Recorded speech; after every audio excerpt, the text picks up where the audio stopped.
What if your 3 a.m. wakefulness isn't a sign of something broken, but the desperate signal of a body fighting to survive? There's a secret your biology has been screaming in the dead of night, a code written in cortisol and circadian rhythms that modern medicine has largely ignored. For decades, you've been told it's just aging, a passive deterioration you must accept. But pioneering researchers like Dr. Shigeaki Hinohara, who practiced medicine until 105, revealed a different truth. Aging is not a passive surrender, it is a conversation. And your body is talking to you in the profound silence of the night, not with weakness, but with urgent biological intelligence. This is not insomnia. This is a diagnostic report printed on the fragile paper of your sleep cycle, detailing precisely where the foundations of your health are beginning to falter.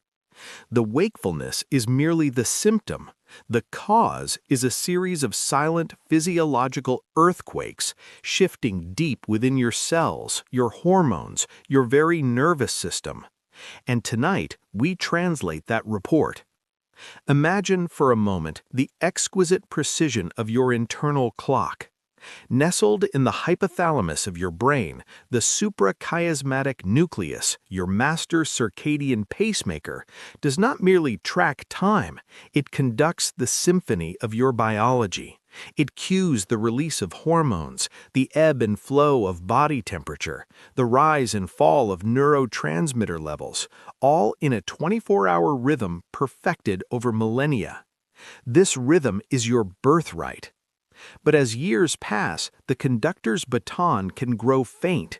The orchestra of your body begins to play out of sync. And the most vulnerable movement in this symphony, the delicate, quiet bridge between midnight and dawn, is the first to fracture.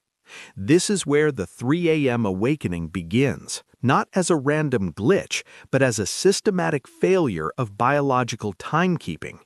The first shock is not that you wake up, it's why you wake up at that specific, lonely hour. The reason is both ancient and intensely personal. The first shocking reason is a hormonal betrayal happening in absolute silence. It's called the cortisol awakening response gone rogue. Cortisol, your primary stress hormone, follows a sacred circadian rhythm. It should peak around 8 a.m., a natural, gentle surge that helps you rise and meet the day, your biological alarm clock. It should then decline steadily throughout the afternoon and evening, reaching its lowest, most tranquil point around midnight, allowing the sleep hormone melatonin to take the stage for a deep, restorative performance. But research shows that in aging bodies, this rhythm can invert. The line flattens. The gentle morning peak becomes a jagged, misplaced spike in the dead of night. Your adrenal system, confused by chronic low-grade stress, inflammation, or disrupted light cycles, panics. It interprets the profound quiet of 3 a.m. as a crisis. It jolts your system with a shot of cortisol meant for sunrise, a chemical alarm bell that screams danger when there is only peace. You aren't waking from a bad dream, you are being chemically evicted from sleep by your own survival physiology. Your body is stuck in a false alarm, mistaking the safe darkness of your bedroom for a threat that must be met with vigilance. This is where the philosophy of masters like Hinohara becomes critical. He didn't see hormones as fixed, fateful entities. He saw them as expressions of a life lived. The fix is not just a pill to suppress cortisol, it is to retrain the rhythm. It begins with absolute darkness. Light, especially the blue spectrum from screens, is the primary driver of that master clock. An hour before bed, you must enact a light curfew. But more profoundly, you must command your morning. Within 30 minutes of waking, you must seek bright, natural morning light. This isn't a gentle suggestion, it's a non-negotiable reset signal for your suprachiasmatic nucleus. It forcefully tells your adrenals, this is dawn, not 3 a.m. Concurrently, you must address the chronic stress that fatigues this system. Studies on mindfulness and controlled breathing, like cyclic sighing, demonstrate a powerful down-regulation of the hypothalamic pituitary adrenal axis. You are not calming your mind, you are physically, biochemically resynchronizing a hormonal orchestra that has lost its score. You are teaching your body, cell by cell, the true rhythm of safety. The second reason is a silent, nocturnal drought. While you lie still, a vital regulatory system is failing, the nocturnal blood sugar roller coaster. You are not dreaming of chaos, your bloodstream is living it. As you sleep, your body should maintain glycemic stability with exquisite care. But insulin sensitivity can decrease with age, and the liver's management of glucose stores can become clumsy. You may go to bed after a seemingly sensible dinner, only for your blood sugar to plummet sharply in the early hours. This hypoglycemic dip is a 5-alarm fire for your brain. Your brain, which consumes nearly 1/4 of the body's glucose, perceives this drop as a lethal threat. It has no storage of its own, so it triggers a survival cascade. It signals the release of cortisol and adrenaline, glucocorticoids that liberate stored glucose. This surge of stress hormones and the resulting glucose spike is what jolts you awake, heart pounding, mind racing. Alternatively, if you consumed a heavy, carbohydrate-rich meal before bed, you might experience a sharp rise in blood sugar, followed later by a reactive crash, achieving the same dreadful awakening effect. The fix is not about eating less, but about eating with circadian intelligence. Your metabolism has a rhythm as definite as your sleep. Research in the field of chrononutrition reveals that your body is primed to process nutrients most efficiently during daylight hours. Your evening meal must be a deliberate act of stabilization. Prioritize a balance of high-fiber vegetables, quality protein, and healthy fats. This combination slows gastric emptying and provides a steady, slow-burning fuel source for the long night ahead. A small, protein-focused snack 60 minutes before bed, like a handful of almonds or a spoonful of almond butter, can act as a crucial buffer against nocturnal hypoglycemia. You are not just having a snack, you are laying down a metabolic bridge made of slow-burning logs, not kindling, to carry your brain safely through the night without triggering a panic. This is how you silence the internal alarm that is wired directly into your survival brainstem.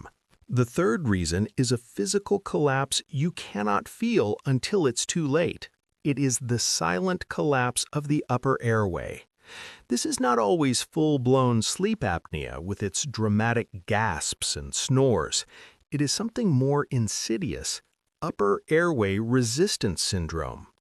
As you age, muscle tone decreases, including the delicate muscles of the soft palate, tongue, and throat. When you drift into deep sleep and these muscles relax, the airway can narrow critically. The effort to breathe increases exponentially. You are not choking, but you are suffocating, slowly, against a closed door. Your brain, monitoring blood oxygen and respiratory effort, makes a brutal calculation: breathe or sleep. It chooses breathe. It triggers a micro-arousal, a momentary tensing of those muscles to reopen the airway. This arousal is often just enough to pull you from deep sleep into a light, fragmented sleep or full wakefulness, usually without any memory of struggling for air. You simply come to at 3 a.m., wondering why. The cycle repeats, fragmenting your sleep architecture into useless pieces. The solution is not always a CPAP machine, though that is vital for diagnosed apnea. It begins with position. Gravity is your enemy when supine. Training yourself to sleep on your side can be transformative. Simple techniques like the tennis ball trick, sewing a tennis ball into the back of a t-shirt, can enforce this. More profoundly, you must strengthen the very musculature that is failing. Emerging research highlights the effectiveness of oropharyngeal exercises, singing for the throat. Specific daily exercises like pressing the tongue to the roof of the mouth and sliding it back or chewing gum vigorously can rebuild the tone of these critical muscles. You're not just doing silly exercises, you are engaging in physical therapy for the gateway to your lungs, reinforcing the scaffolding of your airway to prevent its nocturnal collapse. You are, quite literally, rebuilding the architecture of your night. The fourth reason is a thermostat malfunction in the core of your being. It is the core body temperature paradox. To fall and stay asleep, your core body temperature must drop by about 1 to 2 degrees Fahrenheit. This process is initiated by a beautiful evolutionary mechanism, peripheral vasodilation. Blood vessels in your hands and feet dilate, radiating heat away from your core, cooling you from the inside out. This is why you may have cold hands and feet when you're tired. It's a signal of the body preparing for sleep. But with age, vascular health can decline. Circulation becomes less efficient. That critical heat dumping process falters. Your core stays too warm. Your brain cannot initiate or maintain the deep, slow-wave sleep it desperately needs. So you rest in a shallow, unsatisfying sleep until the discomfort or a slight shift pulls you into consciousness. Furthermore, the circadian rhythm of melatonin, which helps regulate this temperature drop, also flattens with age, exacerbating the problem. The fix is a deliberate manipulation of your thermal environment. You must become an expert in thermoregulation. A warm bath or shower 60 to 90 minutes before bed is not about cleanliness, it is a strategic thermal trick. The warm water brings blood to the surface of your skin. When you step out, the rapid evaporation and radiation of that heat mimics and enhances the body's natural cooling process, triggering a more pronounced core temperature drop. Your bedroom must be cold, between 60 and 67 degrees Fahrenheit. This is not a preference, it is a prescription. The cool room provides the necessary gradient for heat to leave your body. Breathable, moisture-wicking bedding is essential. You are not just getting ready for bed, you are engineering the precise climatic conditions required for your hypothalamus to successfully lower your internal thermostat and lock in the biological state of sleep. You are crafting the perfect ecosystem for hibernation. The fifth and most profound reason is not just physiological, it is existential. It is the anxiety amplification loop of the early hours. When you wake at 3 a.m., you enter a neurobiological perfect storm. Your prefrontal cortex, the seat of rational thought, problem-solving, and emotional regulation, is essentially offline, dampened by sleep. Meanwhile, your amygdala, the ancient fear and emotion center of the brain, is highly active. In this state, any whisper of worry is amplified into a shout. A fleeting thought about a bill, a relationship, or mortality is not processed with logic, it is felt as a tidal wave of dread. This triggers, you guessed it, more cortisol, which further wakes you up, which increases the anxiety. A vicious, self-perpetuating cycle is born in the darkness. This is not all in your head in a dismissive sense. It is a very real neurological trap that your brain sets for itself in the architecture of the sleep cycle. Breaking this cycle requires a two-pronged attack, cognitive and biological. First, you must have a pre-written, deliberate plan for the 3 a.m. awakening. The rule is simple. If you are awake for more than 20 minutes, you must get out of bed. Go to a pre-designated chair. Do not check the time. Engage in a dull, low-light activity. Read a physical book, nothing stimulating. Practice a simple knitting pattern.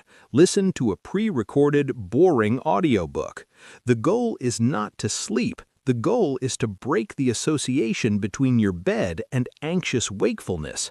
This is cognitive behavioral therapy for insomnia in its purest form. Biologically, you must support the neurotransmitters that calm this loop. Magnesium glycinate, taken an hour before bed, acts as a gentle NMDA receptor antagonist and GABA cofactor, calming neuronal excitability. Similarly, the amino acid L-theanine found in green tea can promote alpha brainwaves associated with relaxed alertness without sedation. You are not just taking supplements, you are providing the raw biochemical substrates your brain needs to quiet the amygdala and resist the spiral. You are filling the tank with peace. But understanding these 5 shocks is only the diagnosis. The transformation, as Dr. Hinohara embodied, comes from integration. This is not about checking 5 boxes. It is about understanding that these systems are a web. The errant cortisol disrupts blood sugar. The poor blood sugar exacerbates anxiety. The anxiety tenses your musculature, worsening airway resistance. The fractured sleep disrupts your temperature rhythm. They are all one interconnected phenomenon viewed through different lenses. Therefore, the solution must be holistic. It must be a lifestyle architecture built on rhythm and signal. Your daily habits are not random choices. They are signals you broadcast to every cell in your body. A consistent wake time, even on weekends, is the most powerful signal of all. It is the anchor point for your entire circadian biology. It tells your hormonal systems, your digestive system, your nervous system, here is the dawn, here is the schedule. Operate accordingly. Your daytime activity is not separate from your night. Non-negotiable daily movement, preferably in morning or afternoon light, does more than tire you. It deepens the amplitude of your core body temperature rhythm, making the nighttime drop more pronounced. It improves insulin sensitivity, stabilizing the nocturnal blood sugar. It reduces baseline anxiety and cortisol. It strengthens the musculature of the entire body, including the airway. A daily walk is not exercise, it is a tuning fork for your circadian rhythm. Nutrition, as discussed, is chronobiology, but so is hydration. Front-load your fluids earlier in the day and taper off 2 hours before bed to prevent nocturia, another common disruptive cause of awakening that stems from hormonal shifts in vasopressin.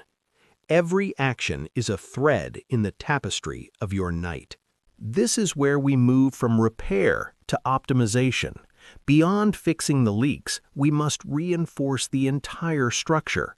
We must address the fundamental age-related decline in sleep drive and sleep architecture.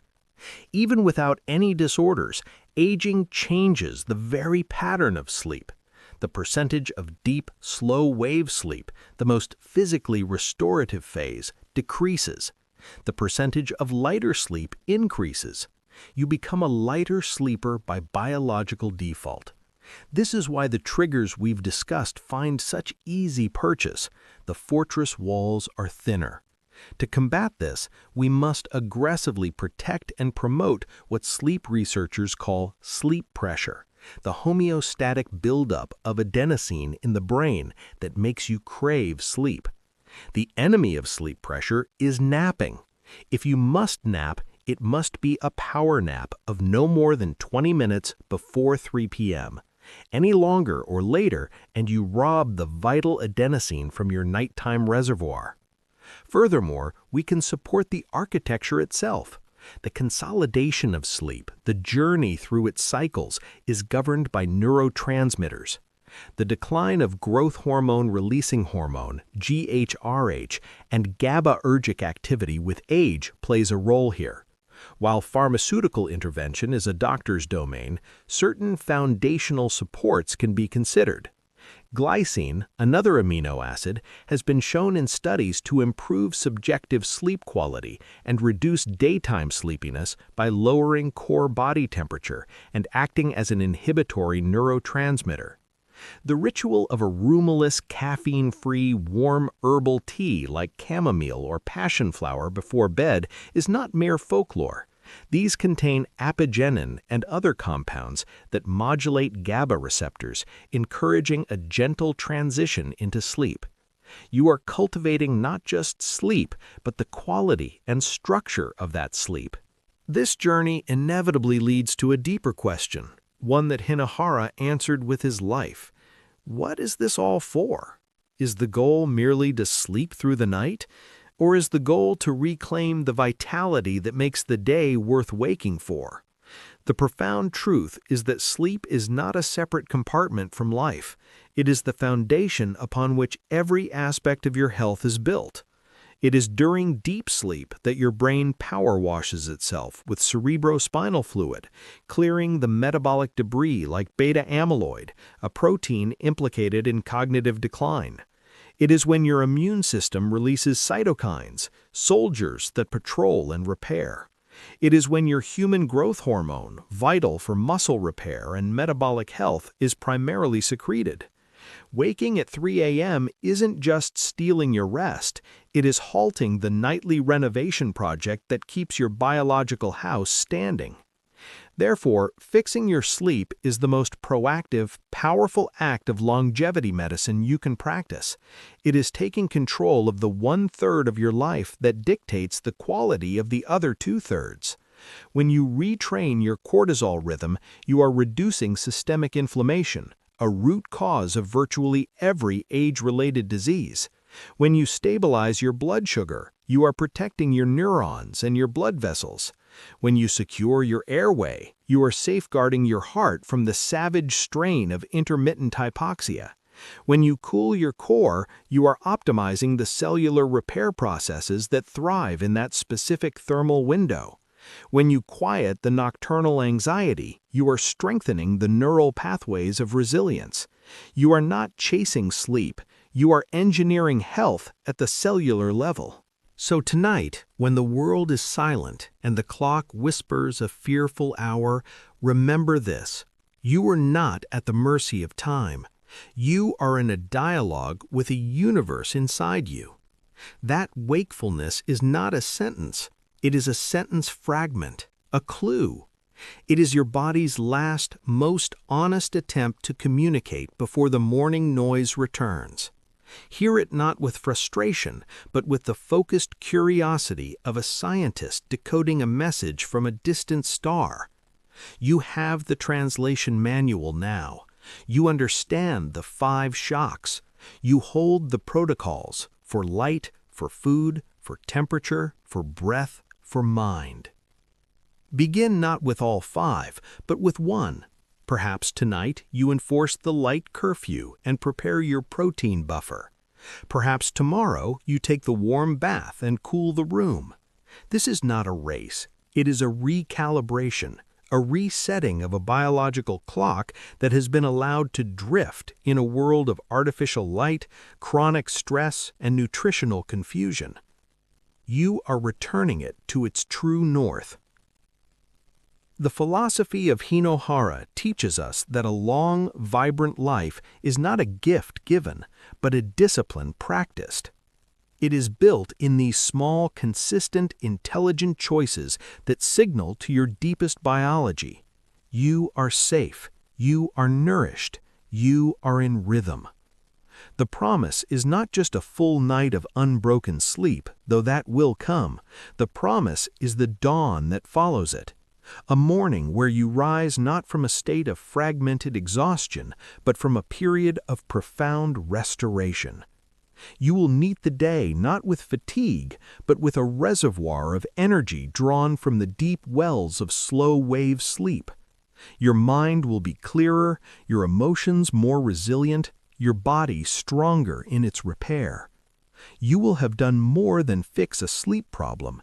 You will have asserted a fundamental truth, that your biology is not a prison of decline, but a living system that responds, adapts, and thrives under the right conditions. You will have taken back the night, and in doing so, you will have reclaimed the day, and every day that follows. So close your eyes tonight, not with hope, but with intention. The symphony is waiting for its conductor. and the first note of a deeper, longer, more vibrant life begins in the silence you now understand.